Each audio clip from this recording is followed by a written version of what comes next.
Hello YouTube, it's your girl Corinne and I'm back with another video.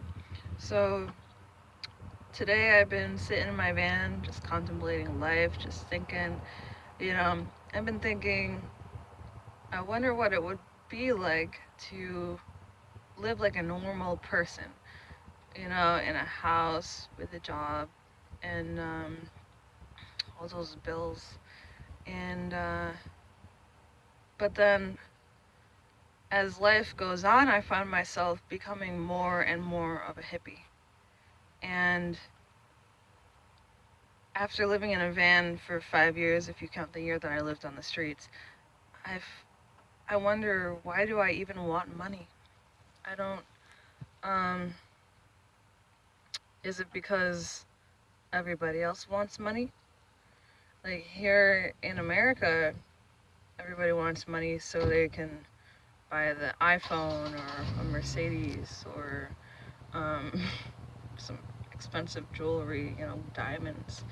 But you know, the way I see it is, I have a perfectly good phone. Why do I need an iPhone for? I don't want a Mercedes Benz because it's not big enough to live in. And there's crystals that are just as pretty as diamonds that are cheap, like quartz. So, oh my God. You know, in South America, in Latin America, people want money so they can support their families. And since I have no family to support, sometimes I find myself wanting, and I wanting money, and I have this money, and it just sits in my bank account, and it goes untouched, and I'm like, okay, so what do I do with this money? Oh my God, after so many years of living in a van, I've figured out how to cut my expenses tremendously, and I always see these posts on the van dwellers websites. People say, how much do you spend? They say they spend like $1,000 a month to live in a van, or they're living off of $1,000 a month income. Well, if you think about it, $1,000 a month income is 12,000 a year. That is far below the poverty line, and I would feel so rich with $1,000 a month. Oh my God.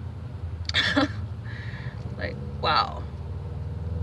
Since I've cut my expenses down to almost zero, if I had $1,000 a month, imagine all the countries I would travel to.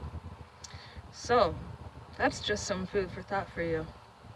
Cut your expenses, people. Here's some ways you can cut your expenses.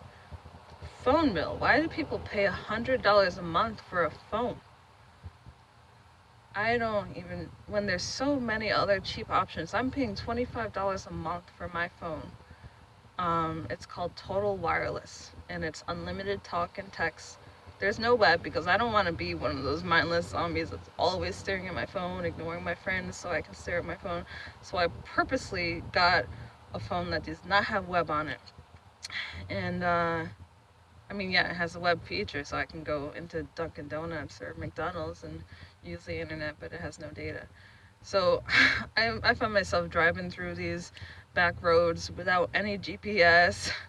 That's the most fun way to travel, is to just get lost. Just look at this, the signs, figure out, oh, south, let's go south. And yeah, so I'm living off of less money, less technology, and you know, back to the whole. I wonder what it would be like to live like a normal person. When people come home from work, they watch TV. So there's over 100 channels on the TV, but still people say there's nothing to watch. And I sit here in the van with no TV, and I just watch people. I just like to watch what's going on around me. And I also spend a whole lot of time doing nothing because 90% of my thoughts are just memories. I've lived a really eventful life, especially when I started traveling. I have a lot of memories to sit back and think about. Um, let's see how many. 5 minutes. Okay, I'm gonna end the video here. That's just some, imparting some wisdom on you. Why do I need money when I can cut my expenses? And there's some things that are really more valuable than money, like laughter and knowledge and nature and love, and it just makes me so much happier when I have those things. Okay, so thanks for watching, everybody, and peace out.